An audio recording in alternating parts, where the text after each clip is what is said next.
지난 이야기. 천년제국 비잔티움이 흔들린다. 신흥강자 오스만의 위협. 비잔티움과 오스만 치열한 전쟁의 전말은?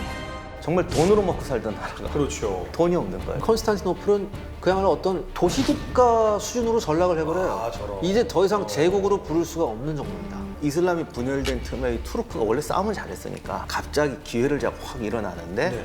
근데 그 12살짜리가 왕 되자마자 험하게 말하면 완전 깡패인 거야. 재상도 다 우습게 보고 당장 콘스탄티노플 저거 쳐서 먹자는 둥. 그때부터 정말 착실하게 컨스탄티노플 점령하기 위해서 콘스탄티노플 공포에 떨어가지고 이거 왜 이럽니까? 난 니네들 점령하려고. 모르겠어? 소름. 그래도 비잔틴이 항상 믿는 게 있습니다. 저 골든혼의 쇠사슬. 그리고 저 북쪽에 있는 그 데오도시우스 성벽. 이 두 가지를 믿고 버티는 거죠. 사실은 오스만 쪽에서 똑같은 생각을 했어요. 무슨 생각? 이게 1000년 동안 안 떨어진 성인데. 그런데 메메드가 나은 거는 전쟁사를 딱 정리해. 지금까지 실패한 이유는 딱 하나다. 항상 육지 쪽으로만 공격했기 때문이다. 바다와 육지를 동시에 공격할 뿐 아니라 육지 공격을 우리 옛날처럼 무식하게 안 한다. 비장의 모의가 나옵니다. 뭐가 나오죠? 오스만의 자랑 청동대. 청동대포가 여기서. 비잔티움 최후의 날. 아니 근데 지금 이게 굉장히 무시무시한 무기인 거잖아요. 근데 또 앞서서 이 테오도시우스 성벽은 또 항상 잘 막아왔다라고 했잖아요. 그럼 칼과 방패 누가 이길까라는 궁금증도 생기거든요. 일견 보면 우르반데포가 천하무적일 것 같습니다. 근데 이것도 당시로서는 아주 큰 단점이 있었어요. 이게 하루에 한 2발 쏴요. 해질 때 한 방, 해질 때 한 방. 그렇죠. 이게 또 왜냐하면 한 발 쏘고 나서 식히는데 시간이 몇 시간이 걸려요. 이게 인터넷에서 보면 뭐 안 식어서 뭐 오스만 군대들이 뭐 오줌을 싸서 식혔다 뭐 이런 얘기도 있는데 더 뜨거워지는 건 아니고요. 이건 다 거짓말이에요. 청동대포는 그렇게 시키면 절대 됩니다. 그렇게 시키면 안 돼요. 그럼 물버섯 시키면 되지 않아요? 잘못 물을 버섯 시켰다가 변형되지. 예, 변형돼요. 청동인데. 아니 터져요. 그 우리 지난번에 할 때 왜 승병할 때 이 화통 얘기했잖아요. 화통만 무서운 게 아니라 대포를 쏠 때도 잘못하면 터져요. 그래서 이 대포 관련 포병은 보통 용기를 갖고 못 쏴요. 여기가 또 동네가 좀 더운 데니까 되죠. 이게 또 안 식어요. 그러니까 이게 왜 200명이 필요하냐면요. 옆에서 시키고 위에 차양 천막 치고 그래요. 애들이 와서 막 옆에서 부채질하고 그러니까 200명 필요한 거예요. 한나절에 한 발 쏘는데 사실 이거를 한나절에 한 발 쏘니까 별거 아니라고 생각하겠지만 당하는 입장에선 달라요. 왜냐? 지금까지 철옹성이라고 믿었던 그 성벽이 뻥 하니까 무너지기 시작하거든요. 빨리 보수는 하죠. 근데 보수하면서 무슨 생각 들겠어? 야, 저거 한 서너 대 더 오면 어떡하지? 그렇지. 서너 대 더 와서 이거 한 곳에 집중 생각하면 어떡하지? 잠시만요. 그러면 네, 오스만 제국이 네, 저거 한 대에 있었던 거예요? 그건 아니죠. 그건 아니죠. 계속해서 그걸 제작을 해 제작을 나가면서. 해서 가져와요. 그러면 활약을 좀 합니까? 원래 저거를 처음부터 저렇게 만든 게 아니라 네. 우르반이 처음에 큰 대포를 한번 만들어요. 네. 그래서 아까 보여준 루멜르 히사르에 얹어요. 네. 그래서 보스포루스 해협을 너 이제 다니지 마 그러는데 배를 따라 쐈군요. 근데 사실 뱃사람이 그거 무서워하겠어. 지금까지 뭐가 무서워. 그배 타고 막 다녔죠. 그랬더니 아까 보여준 탑에다가 대포 3개를 놓고 쐈어요. 그랬더니 그게 맞겠어요. 유유히 갔죠.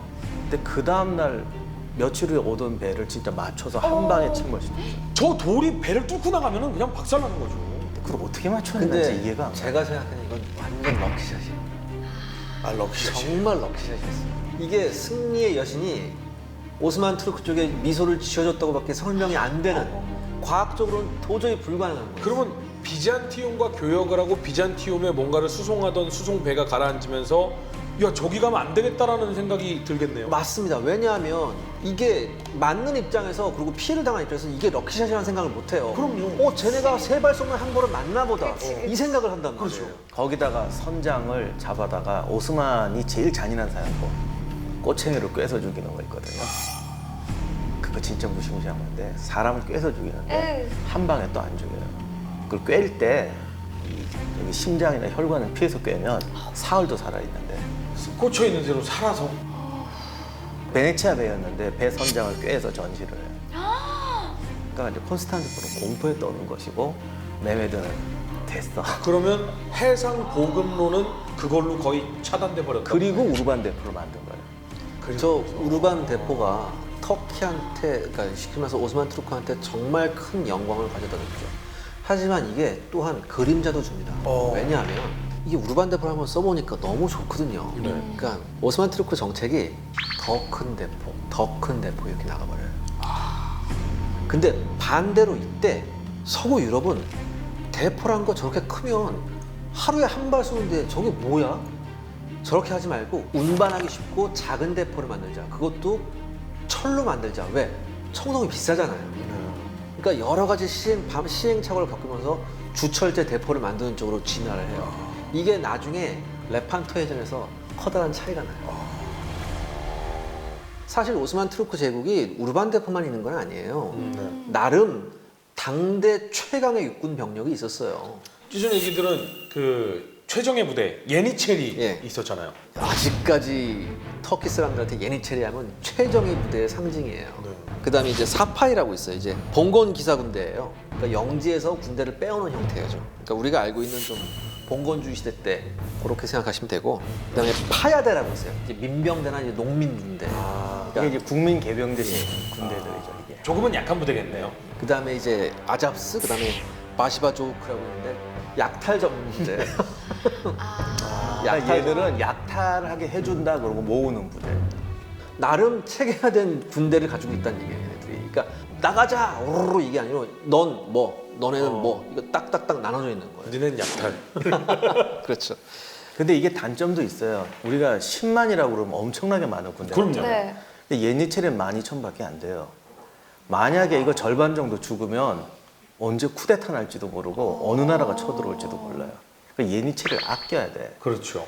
네, 그래서 당시 메메드 입장에서도 전 성벽에 대해서 동일한 압박을 가할 수가 없어요. 그렇죠. 그러니까 거기 중간에 보면 이제 리쿠르 계곡이라고 있는데 여기가 이렇게 비잔틴 성벽이 평지에 있는 게 아니라 양쪽에 언덕이 있고 언덕을 따라 이렇게 갈매기 모양으로 돼 있어요. 가운데 이제 리쿠르 강이라는 데가 흐르는데 그쪽 제일 중앙 지점이 제일 낮거든요. 네. 그러니까 여기다가 병력을 모으고 대포는 여기다 다 모았어요. 그리고 여기다가 이제 정예병을 집중 배치한 거예요. 그러니까 여기서 그냥 확 밀어붙일 수가 없어요. 그랬다가 만약에 예니체리가 크게 타격을 입으면 우린 가는 거야.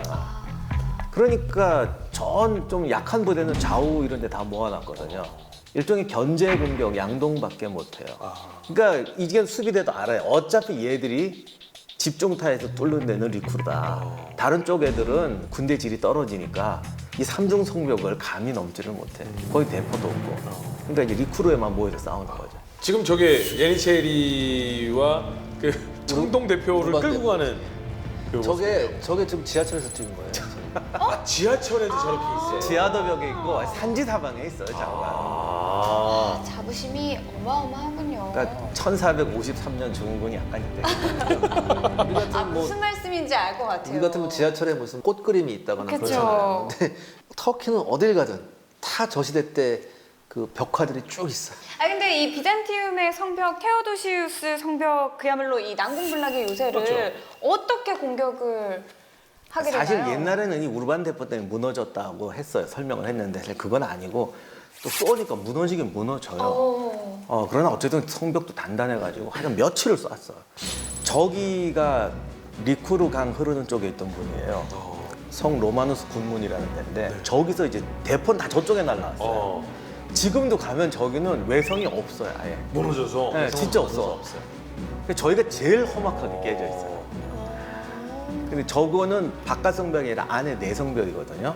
근데도 저거 다 작살나 있고. 그러니까 지금 계속 우르반 대포로 성벽을 그곳만 집중적으로 때리고 그렇죠. 있어요. 어차피 공격 지점이 저희가 될 수밖에 없는 게 현장에 가서 보니까 해자의 깊이도 가장 낮고 해자의 길이도 가장 짧고, 그러니까 거기가 집중 공격 대상이 될 수밖에 없는 거예요. 그러니까 저도 그랬어요. 교수님하고 같이 현장에 있으면서 내가 오스만 지휘관이라도 여기밖에 이 포인트밖에 없다. 그 생각이 들더라고요. 그러니까 그 포인트밖에 없는 거예요. 성벽이 만약에 높은 데로 가면 경사를 올라가서 성벽을 넘어야 돼. 가뜩이나 짜증나는데. 그러니까 제일 낮은 데다 했어요. 낮은 데다 하면 단점이 뭐냐면 수비 쪽에서 양쪽 양날개 공격이 돼요. 무슨 말인지 이해하시겠죠? 그러니까 특히 제너바 속공 같은 거 쏘는 입장에서는 공격 지점이라 좌우로 넓게 쏠 수가 있는 위에서 아래로. 그러니까 이게 피차 간에 단점 하나씩을 안고 싸우는 거예요. 그래서 결국 저렇게 무너지니까 됐다. 그럼 끝났겠네요 이제. 돌격했습니다. 아 그런데 이 용병들이라고 해야 되나 직업군들이 너무 잘 싸우는 거예요. 아 비잔티움의 용병들이. 예. 그리고 해자가 있기 때문에 네. 이게 결국 해자 때문에 어떤 이게 파상 공세를 못 해요. 그러니까 자꾸 어느 한 지점으로 가야 그렇죠. 되거든요. 그러니까 해자를 건너려면 어차피 메꿔야 되잖아요. 그렇죠. 그러니까 포대에다가 흙이나 모래 같은 거 담아가지고 거기다 메꾼다고요. 그 빗발치는 화살을 무릅쓰고 메꾼다고요. 근데 그걸 해자를 전체를 메꿀 수 없잖아요. 그렇죠. 해봤자 다리 정도밖에 안 다리 정도밖에 못 메꾸고 네네. 그 위에서 석공만 쏘면 되는 그러니까 허물어진 성벽을 향해 돌격은 했지만 공격 지점이 제한되고 그리고 안에 있는 그 제노바 용병들과 주스티니아스 이런 애들이 다 프로 기사들이에요. 네. 너무 잘 싸우는 거야. 사실 당시 스페인 기사들이나 이 군인들이 전투력이 굉장했어요. 서양 검술에 대해서는 사실 우리들 좀 우습게 보거든요. 네. 우린 또 뭐 검술하면 일본도 뭐 쿵호 이런 거 대단하고 서양 애들은 무슨 이런 거 뾰족한 꼬챙이 갖고 장난질 하던 거 있잖아요. 근데 당시 그 롱소드 당시에 그 유럽의 검술이 보면 차원이 달라요. 진짜로 깜짝 놀랐어요. 이때는 그리고 칼이 강철이 나오기 시작한 시기거든요. 그럼 우리가 지금까지 이렇게 알고 있었잖아요. 와, 이 이슬람 군대 샴시르, 그 다마스커스 강이 세계 최고다. 이때는 강도가 비교가 안 돼요. 이때부터는 이쪽 용병들도 스페인제 강철검을 쓰기 시작하는 거예요. 갑옷도 또 그러니까 강철이라는 특수감이죠 완전. 그러니까 이제 쉽게 말해서 오스만 군 칼들이 이가 많이 나갔다는 그런 얘기가 있어요. 기록들이 있다고. 한 번 부딪혔는데 이가 다 나가더라. 쟤네 거하고. 이거 어떻게 된 거냐. 이 유럽 검술은 체격이 좋으니까 우리가 영화에서 봤던 공격과 방어가 분리가 안 돼요. 그러니까 다른 나라 검술은 다 공격했다가 막고인데 막고 가 없다니까 막으면서 그냥 들어가는 거예요. 그러니까 이런 거예요. 탕, 착 이렇게 들어가요. 네, 그런 식으로. 이런 식으로. 그러니까 한 방에 정말 끝나요. 근데 이 성벽 위에 있잖아 또. 그렇죠. 그러니까 비록 이게 막 깨지고 그래서 나무통으로 막고 했지만은 올라오는 애들을 박살을 내는데 그냥 막 밀리는 거죠. 얼마나 놀랍냐면 충격적인 전투 결과가 나오는데 4시간 동안 공격을 했는데 패배하고 오스만군은 200명이 전사했는데 비잔틴군은 제로예요. 한 명도 전사자가 없었다고요? 그리고 옛날 백병전은 현장에 잘 안 죽어요. 겨우 200명 그러지만 다친 사람은 10배가 넘거든요. 거의 재기불능이라고 봐야 돼요. 그렇죠. 뭐 정말 팔다리에 해를 입은 사람들 이런 사람들이 뒤로 빠지게 되면 그 사람들은 전투 불능이 되니까. 그러니까 곱하기 10 하면 돼요. 전투 불능이 된 거. 비잔티움의 기록 아닐까요? 아니죠. 왜냐면 결국은 승리는 오스만이 했으니까 승리자의 기록이 더 많이 남아있다고 봐야죠.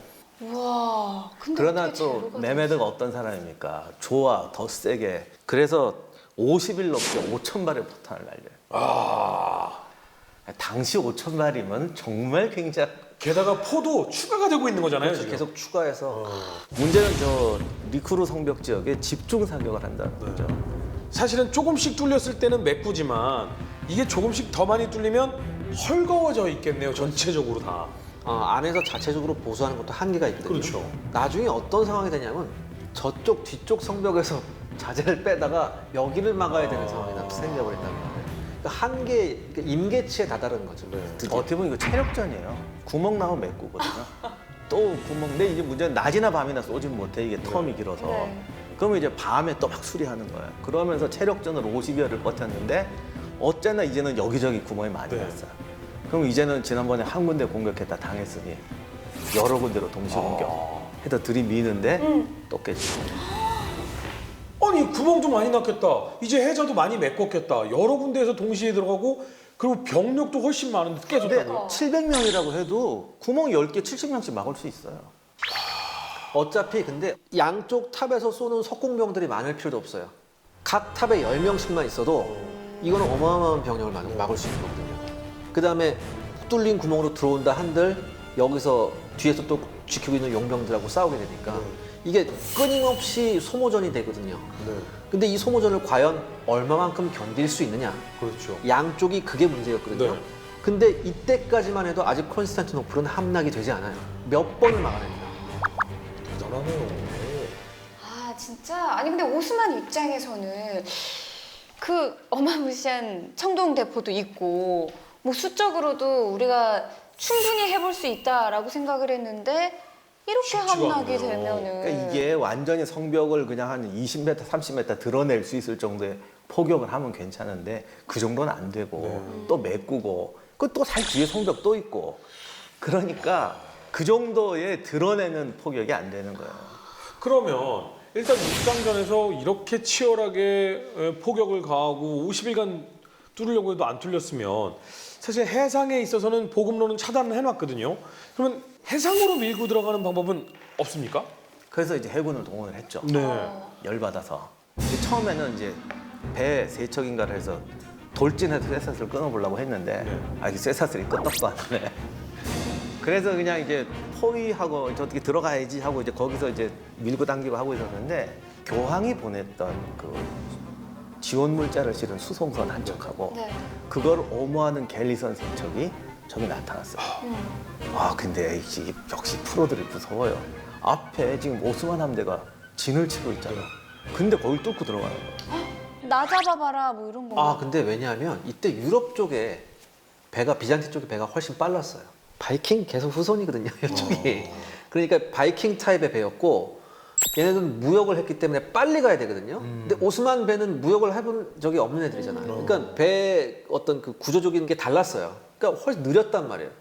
여기서는 스피드에 못 당하죠. 느리고 가판이 낮고 파괴력이 떨어져요. 그리고 안에 타고 있는 사람들이 이게 또 아까 똑같이 프로들이에요. 그러면 낮은 배가 높은 배에 붙어서 타고 올라가야 되는데 위에서 싸움도 더 잘하는 놈들이 있단 말이죠. 그러니까 성벽에서 벌어진 사건하고 똑같은 일이 벌어져요. 메메드가 그걸 보고 완전히 열받아가지고 쟤 반드시 잡아. 나중에 흥분해서 말 타고 바다로 뛰어들었대요. 이 배가 들어가다 역풍에 만나고 완전히 포위가 돼버려요. 완전히 꼼짝 죽을 것 같지 않은데 벌써 끝까지 싸우다가 바람이 방향이 바뀔 때 다시 밀고 나가서 와. 안으로 들어가 버려요. 아니 그러면 그 안으로 들어갈 때는 그러면 쇠사슬을 낮춰줘서 들어가게 하고 다시 올리는군요. 그렇죠. 그러니까 메메드가 열받아가지고 해군 사령관 당장 죽이려고 하는데 추방, 재산 몰수. 그래서 뭐 거의 가난뱅이가 돼서 비참하게 죽었다는데 하여간에 무시무시했죠. 그러나 아무튼 해군 전력도 이게 보니까 이게 또 맞상대를 하면 이게 또 만만치가 않은 것이에요. 그러니까 1000년간 이유가 있는 거예요. 사실. 아니 육상전이든 해상전이든 정말 그렇게 철저하게 준비하고 돌격을 했으나 어떻게 보면 진짜 참패를 한 거잖아요. 완전 참패고 그리고 이제는 방법이 없을 것 같은데 근데 이때 오스만이 기적에 가까운 작전을 실행을 했다라는 얘기를 들었어요. 기적이요? 기적이라기보다는 정말 메메드스러운 걸 하죠. 근성의 작전이죠. 도저히 또 뭘 해요? 쇠사슬을 뚫지를 못하니까. 그러니까요. 저기 보시면 정말 동그랗게 있는 성벽이 그 제노바 사람들의 페라인데 네. 저 뒤쪽 언덕으로 배를 들어서 넘긴 거예요. 배를 몰고 간 게 아니라 육지로 들어서 그렇죠. 도로를 닦아서 이게 뭐 도르래를 해가지고 올려서 골드논 안쪽으로 풍덩풍덩 집어넣었어요. 쇠사슬이 없는 지역으로 이번에도 분해를 하지 않고 오스만은 분해란 없어. 예, 오스만은 분해 안 합니다. 통으로 들어온 거지. 한 절반의 함대를 글쎄 골드논으로 집어넣은 거예요. 저런. 아침에 컨스탄스 사람의 눈을 떠보니 세상에 오스만 함대가 골드논 안쪽에 진을 딱 치고 있는 거죠. 까무러치는 거죠. 그래서 옛날에는 또 이래서 함락됐다고 얘기를 했었어요. 네네. 네. 그런데 여기서 또 함락이 안 돼요. 아니 왜요? 골드논을 넘어갔는데. 진짜 끈질기네요. 성벽을 못 들어.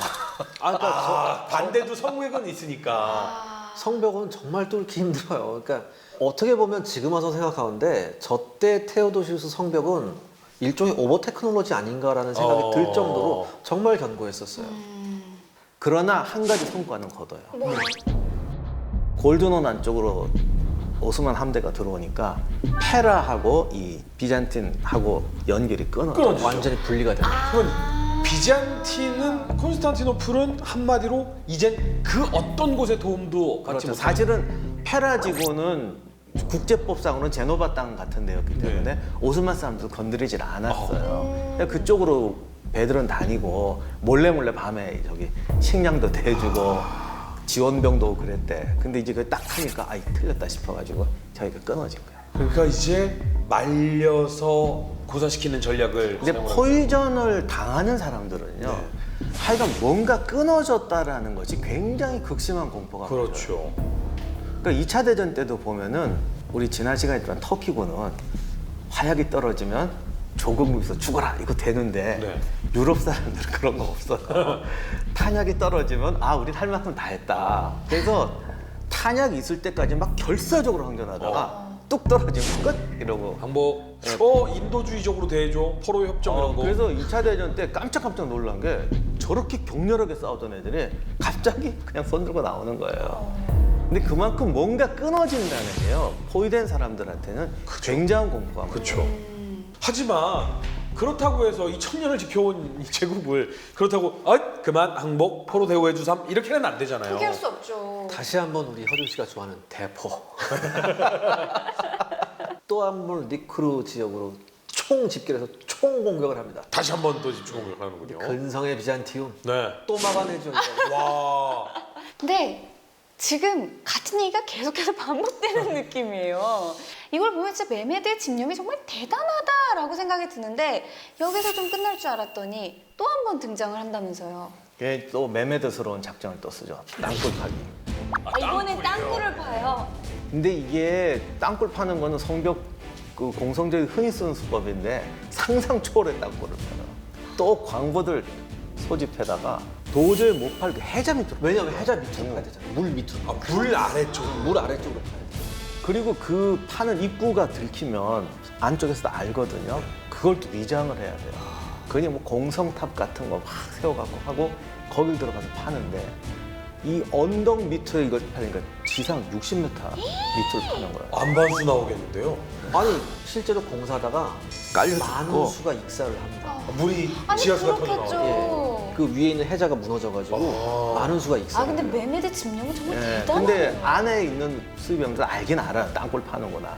그래서 또 길을 쓰고 찾아서 이게 땅굴을 하다가 들키면 위에서 무너뜨려 버려요. 그렇죠. 그래서 또 몇 개를 막았어요. 아휴, 그러나 또 이게 메메드가 당할 사람인가? 이제 그만하자. 그냥 여기저기 수십 개를 뚫어서 동시에. 그런데 거의 성공할 뻔했는데 비잔틴 군이 공격을 나가 누가 하나 장교 하나를 잡아와요. 다 불어버린 거야 걔가. 오 마이 갓. 있는 땅굴을 다 막. 그래서 모조리 다 뭉개버려요. 근데 정말 이해가 안 가는 게 우리가 역사를 잘못 알고 있는 게 아니라면 분명히 오스만이 승리했거든요. 그러니까요. 근데 배를 들어다가 육지를 넘어서 골든온을 넘어서고 땅굴을 60m 파서 안반수를 마셔가며 하는 것도 다 실패하고 대포를 수천 발을 쏴서 실패하고 언제 이겨요? 오스만이 이기긴 이겨요? 근데 사실은 그 근성의 작전인데 사실 전투는 어떨 때 보면 끈기 싸움이에요. 근데 이제 비잔티움이 이제 그동안에 쌓였던 문제가 이제 슬슬 드러나요. 원래 비잔티움은 전성기에는요 아무리 포위 공격을 당해도 3년치 식량이 있던 나라예요. 그 지금도 관광지가 돼 있지만은 지하 수조 3개나 있어요. 그 지하 수조는 어떻게 버티는데 가난해졌잖아요. 3년치 식량이 어딨어? 도시에서 농사져서 먹고 사는데 식량이 거의 떨어져요. 근데 싸우는 병사들은 먹을 거 없으면 그냥 끝이거든요. 그렇죠. 그 다음에 이 너무 오래 전투를 하는데 병력이 너무 없잖아요. 교대를 못 하고 싸우니까 이제 뭐 거의 탈진 상태죠. 그래서 뭐 거의 좀 이제 앞이 안 보이고 굶고 간신히 전투병한테만은 식량을 주고 이러던 상태. 그리고 이제 제일 결정적인 게 사실은 구원병이 올 줄 알았어요. 유럽에서 그동안 역사를 봐도 십자군 그렇게 집요하게 쳐들어오더니 정작 망하는데 안 오는 거예요. 그래서 마지막엔 그것까지 해요. 그리스 정교하고 로마 교회랑 통합하겠다. 이 그리스 정교의 정통성을 포기하고 우리가 로마 교황의 저기 밑으로 들어가겠다까지. 근데도 안 오네. 지금 프랑스, 영국 100년 동안 이 바득바득 깔고 있고 교황 야 그거 내 쌈짓돈 다 털어서 준 거야 없어 제노바 돈 주삼 그렇죠. 오고 싶어도 올 때가 사실은 없는 상황이에요. 근데 사람은 정말 비슷한 게 콘스탄티노플들도 탈진하니까 오스만 쪽에서도 이제 탈진을 한 거예요. 그쪽도 마찬가지예요 네. 사실. 당시 그 재상이나 이런 사람은 메메드가 무서워서 얼마나 무서워서 떠냐면 왜 12살 때 섭정하다가 아버지한테 가르쳤던 사람. 줬던 재산. 네. 메메드가 왕이 되니까 매일 불안해서 못 사는 거예요. 어. 그래서 얼마나 겁나냐면 메메드가 갑자기 한밤중에 호출을 해요. 그러면 집에서 금화 있는 대로 싸고 가요. 혹시라도 나중에 있다고 하면 살려주십시오 하게. 가서 일단 봤죠. 이거 뭐냐 그랬더니 아 원래 우리나라 법에 황제가 밤에 부르면 이걸 싸갖고 오는 겁니다. 없는 법을 만들. 이렇게까지 처참하게 살았는데 이제는 막 용기가 생기다가 이제 그만합시다. 강력하게 전쟁을 그치자, 이제 중단하자. 이 상태에서 우리가 더 소모하면 그래. 외적이 쳐들어온다. 이렇게 되는데 메메드가 노라기보다는 이런 거지. 알았어. 한 번만 더 하자 우리. 딱 한 번 마지막으로 한 번만. 아니 진짜 지금 양쪽 다 굉장히 지쳐 있는 상황이고 사실 우리도 이제 지쳤어. 정말 같은 얘기를 몇 번. 아니 이젠 이기겠지. 댓글로 지금 달렸어요. 이제 그만하자. 그만하자. 근데 또 메메드는 끝나지 않았어요. 메메드만 지금 그 끝까지 이 기가 살아 있는 거네요. 마지막이긴 한 거죠. 왜냐면 메메드는 지금까지 할 수 있는 건 다 해봤잖아요. 안 되잖아요. 그러니까 메메드가 마지막에 결론을 명쾌하게 내립니다. 걸로 가자. 진짜로 가자. 진짜로. 이거밖에 없네. 이거밖에 없네. 네. 그래서 이 총공격을 하려면 준비를 해야 되거든요. 그렇죠. 그냥 가 이게 아니에요. 이게 비장한 준비를 하는 거예요. 안에 있는 사람들도 보니까 아 이게 최후의 공세구나 알아요. 다 보이거든요. 밑에 있으니까 언제 공격할지도 알아. 이제 내일이다. 그래서 전날 밤 콘스탄티노플 성 안에서 비장한 의식이 벌어져요. 이제 정말 내일 최후의 결전이다. 그래서 모든 시민이 나와서 온 성을 돌면서 기도를 해요. 그리고 성벽을 쫙 돌아다니면서 왜 카톨릭에서는 이런 거 하잖아요. 예, 그래서 자기들이 온 시민이 이 성상을 들고 걸어가면서 내일 접전지가 될 것 같은 성벽 밑에 가면 이거 하고 기도를 하는 거예요. 그리고 또 저쪽 가서 하고 그리고 시민들은 소피아 성당으로 들어가요. 그게 철야기도. 그리고 지관들하고 황제들은 모여서 내일 최후의 결전이다. 그래도 이 마지막 황제였던 콘스탄티노스 11세가 나름 멋있는 사람이었어요. 부하들을 탁 모아놓고 한 사람 한 사람한테 이렇게 말해요. 내일 죽게 아니면 이렇게 말하는 게 아니고 내가 너한테 지금까지 잘못한 게 있다면 모두 용서해다오. 남자라면 목숨을 버려야 될 가치가 4가지가 있다. 가족과 나라와 주권과 자유다. 이 4개가 다 있잖아요. 그렇지. 이것을 위해 우리 내 생명을 바치자. 그리고 한 사람 한 사람 악수하면서 내가 지금껏 너한테 잘못한 게 있다면 용서해다오. 이런 최후의 비장한 의식을 해요. 울고 그랬대. 그리고 이제 아침을 기다리는 거죠. 근데 잠이 오겠어 그때. 메메드가 선수를 쳐서 새벽에 공격. 오. 시간차 공격. 내가 너에게 잘못한 것이 쳐들어요. 그 정도는 아니고 끝난 다음에 새벽에 쳐들어와요. 그러니까 새벽 2시에 이제 오스만 군대는 좀 체계가 나눠져 있지 않습니까? 가장 하급 부대, 그 약탈 전문가, 약탈 부대. 걔네를 부릅니다. 아잡스. 얘네를 또 1차로 내보내요. 밀어! 막아냅니다. 근데 이때를 기다렸다는 듯이 1차 공격을 막아냈을 때 바로 2차 부대를 투입합니다. 근데 2차 부대는 정규군 부대였어요. 나름 맹렬한 공격을 합니다. 대단히 맹렬한 공격을 해요. 그야말로 비잔틴에 있는 모든 병력, 수비 병력이 총동원돼서 겨우겨우 막아냅니다. 혹시 이때 그렇죠. 예니체르가 그렇죠. 와. 자, 얘기가 여기까지 왔습니다. 그럼 어떻게 됩니까? 밀고 들어가겠죠. 그렇죠. 뚫고 들어가야죠. 네. 이제 전쟁 끝나야죠. 또 막습니다. 아 뭐야? 오늘 저희 녹화는 끝나요? 지금 몇 시야? 아니 약탈 부대 막았어. 작전이 너무 좋아요. 약탈 부대를 막았어. 그때 어느 정도 수비군은 해냈어라는데 2차 정규군이 들어와요. 이게 진짜다 하고 막았어. 드디어 끝났다. 예니체르가 들어와요. 또 막아? 이걸 어떻게 막어? 이게 또 막았어요. 그런데 여기서 결정적인 사건이 터지는데 네. 원래 수비한다고 수비만 하는 게 아니에요. 공성구도 오고 뭐도 오니까 공격도 나가야 돼요. 강하게. 그래서 왜 그 반지의 제왕 같은 영화 보면 쪽문 열고 나가서 막 싸우잖아요. 그거 원래 해야 되거든요. 그리고 이쪽이 프로 기사라 그런 걸 잘해요. 그 문 열고 나가서 거의 전투가 끝나고 이제 예니체르마저 포기하려고 할 때에 우리 기자님하고 한참을 걸어갔는데 저기 그거 보러. 근데 그 문은 없어지고 지금 그 테니스장 같이 돼 있더라고. 그 자리에 있던 작은 문을 뚫고 나가서 쳤는데 돌아오다가 너무 피곤해서 그랬겠지 문을 안 잠근 거예요. 대박. 그랬더니 그 안으로 오스만군이 들어왔어요. 여기서도 끝이 아니게 한 50명쯤 들어왔어요. 그러니까 또 별로 안 들어온 네. 거예요. 한 50명쯤 들어왔는데 누가 또 그걸 닫았어요. 받았어. 50명이 고립된 거야. 네.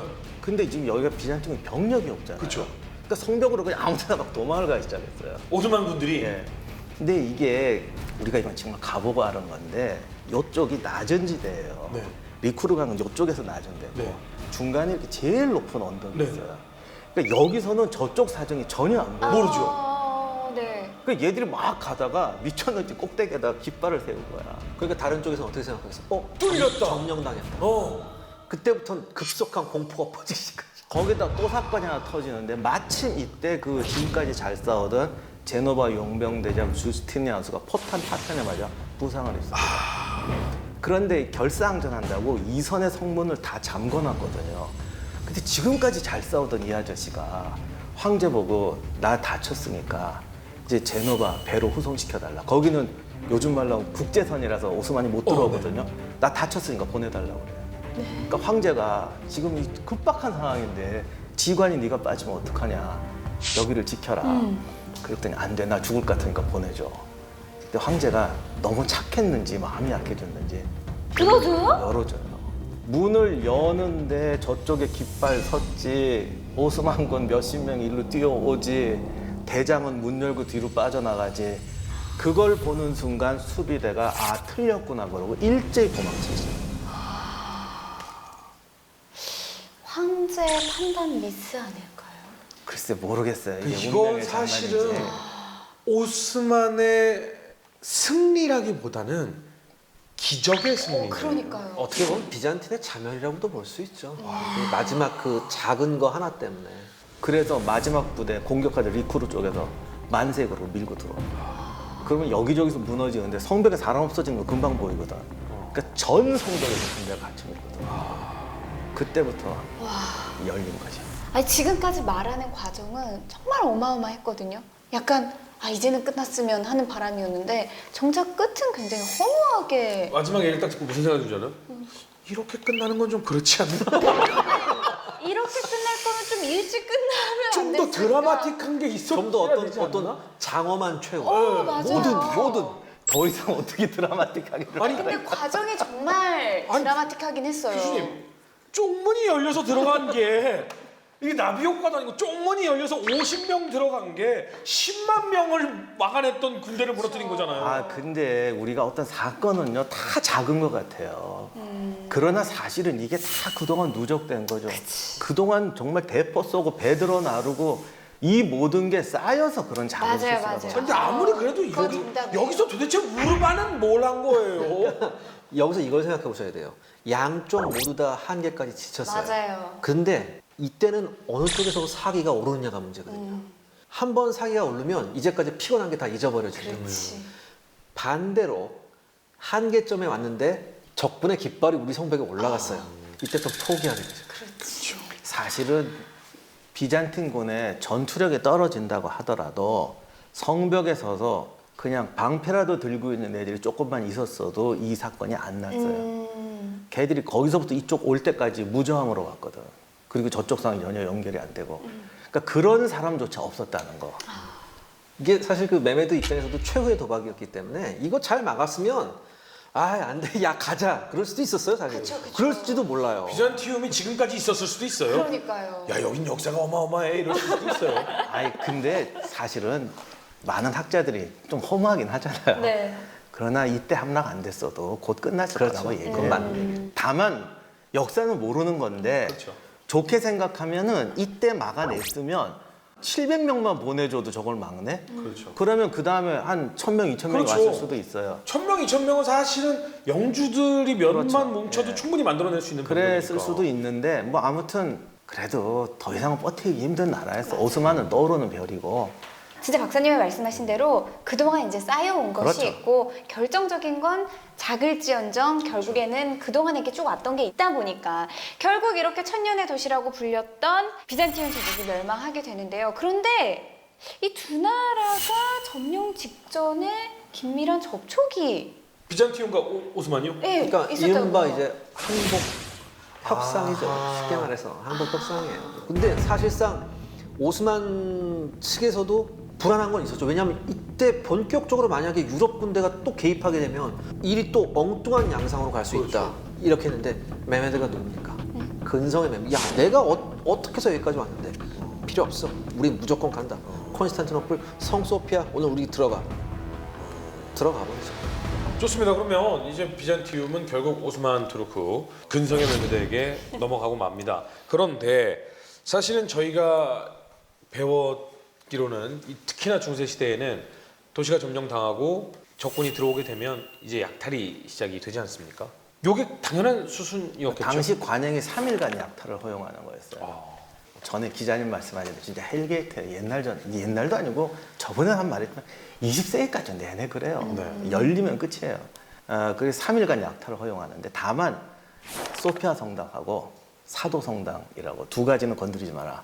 이건 술탄 내 거다라고 엄명을 내려놓은 그래 하긴 들어오는데 이제 하루 만에 약탈을 중지시켜요. 왜요? 3일이라면서요. 더 이상 털 게 없다. 털 게 없어요. 그러니까 그지한테 뭘 털 게 있겠어. 다 쥐어 짜낸 거예요. 그러니까 1000년 동안 다 쓰고 이 나머지 또 몇 달 동안 죄다 쥐어 짠 근데 거냐. 하여간 하루 만에 다 털 거 다 털고 소피아 성당도 그 안에 있는 금붙이 이런 건 못 되지만 사람들이 거기 들어와 있었거든요.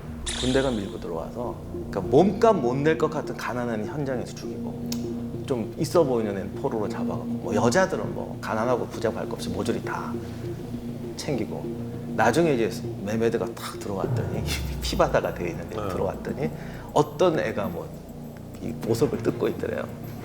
죽는다. 쫓아내고 이건 이제 내 거다. 그래서 소피아 성당을 이제 내 거로 하고 교수님하고 같이 성소피아 성당에 들어가서 정말 놀랐던 게 그 참 찬란했던 그 성소피아 성당이 나중엔 술탄의 개인 성당으로 바뀌어요. 그것도 이슬람 성당으로. 예. 그러니까 이슬람 사원으로 그러니까 이슬람 이슬람 사원으로 사원. 바뀌는데 술탄의 개인 사원이에요. 거기서는 자기만 기도할 수 있어요. 그러니까 저 큰 데서 저 자리가 옛날 성당이라면 제단 자리예요. 그런데 저기가 이제 술탄의 기도실이거든요. 그러니까 옛날로 말하면 그 예배 보는 그 제단이 딱 술탄의 개인 공간으로 바뀐 거예요.